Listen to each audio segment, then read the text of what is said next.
Hello everyone, it's Greta from Crafty again, and I'm going to walk you through the last flower tutorial. This is the anemone flower. It is one of my favorites.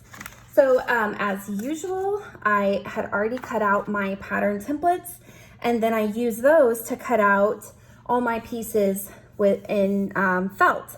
And so I used 8 petals here. I traced the pattern and cut 8 times, and then I cut my center that I'm going to knot and my center that I'm going to fringe out of the same color, and that creates one cohesive center look if you do them in the same color. So let's go ahead and get started. I'm going to fringe this first piece, and I'm actually going to fringe it even thinner than the last one, the two-tone ranunculus. I mean, this is totally up to you of how you want to fringe it, but I really like the look of these fine fringes on the anemone because the natural anemone flower, that's kind of what it has. So it creates a really neat look. So I'm just fringing, and I'm leaving room here at the base so that they don't disconnect. So I'm using the tip of my scissors to do that. And I'm gonna go all the way down here. These don't have to be perfect.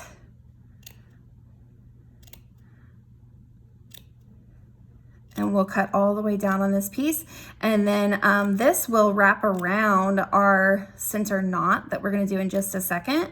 And it'll end up looking different than the last fringe that we did because that was the only piece in the center. This will be around another piece, and it really kind of splays outward instead of upward, and it creates a real cool look. So this is our fringe for the anemone. You can see how fine those fringes are.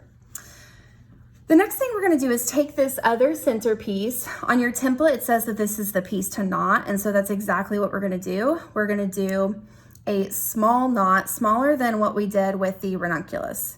So you can see how small it is. This really will end up looking just like a circle, like a dot in the middle. And so that's what we're looking for, just a really small knot. So we're gonna take a piece of floral wire, and we're gonna wrap the ends of this knotted piece around the floral wire. So just like I did with the ranunculus, I'm gonna put glue on the ends here, and then just position this kind of in the middle and wrap these around, just like that.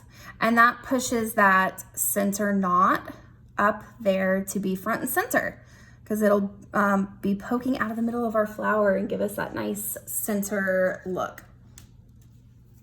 The next thing I'm gonna do is glue that fringe around it. So I'm gonna take this and lay it on the edge. And what I'm looking for is that this knot is right on the edge here, right in the center, not pushed up, but right on the edge, so that we get the knot peeking out from that fringe. So I'm just gonna glue it to the edge of my piece here, just like so.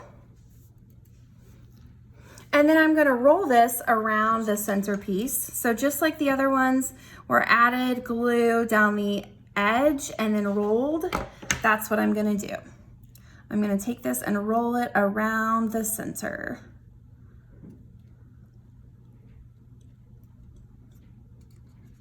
And this flower works well if you use like a dark color for the center and a bright color for the outside, or vice versa. A nice contrast is really good on this flower.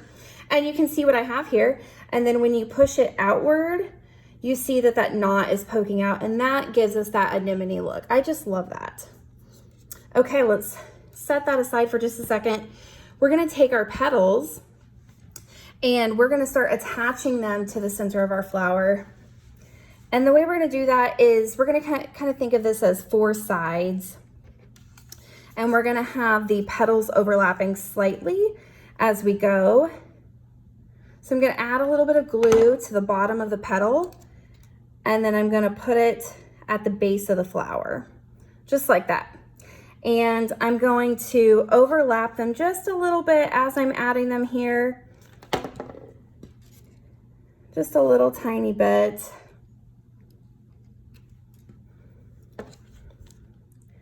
And I like to focus on 4 at a time when I'm doing 8 petal flowers because I just feel like it helps me space them more evenly. The way that these have been designed is really to accommodate 4 petals as you go, so that 4 petals really covers it, and then you can add another layer. So we have our 4 petals there, you can see. And then I'm gonna start adding in those spaces in between. That's where I'm gonna add the remaining 4 petals. So like right here, we have a little gap. And so I'm gonna add the 5th petal right there. And that creates a really easy layered look. It's an easy way to do the layers where you don't confuse yourself and get one side kind of too heavy with petals. It's easy to just kind of think of it as 4 sides and then go back and layer in between those.